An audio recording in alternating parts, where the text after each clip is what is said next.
In this video, we'll show you step by step how to create a partition in Windows 11.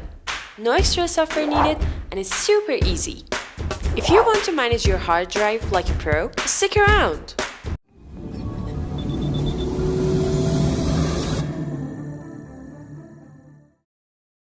First, go to the Start menu and search Hard Disk Partitions.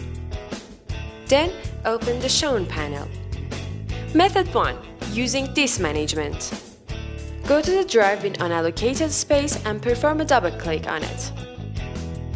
Then, from the drop-down menu, choose the first option.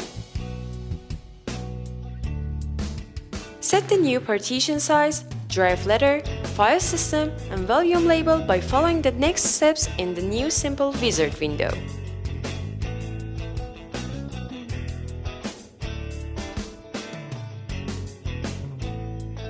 Click on Finish to complete the process.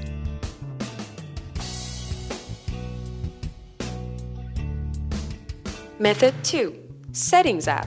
For users who want to manage their storage space straightforwardly and efficiently, this strategy is perfect. On Windows, launch the Settings app and select Storage from the sidebar.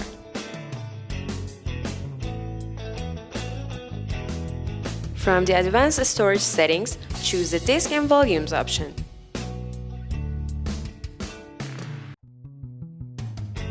To create a new partition, choose the HDD or SSD storage.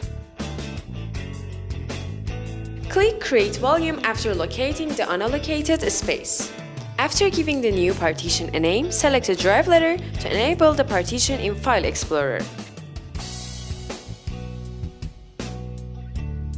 Choose the NTFS file system and indicate the partition's desired size. Make sure to check to perform a quick format after selecting Advanced. To build, format, and prepare the partition for file storage, click Format.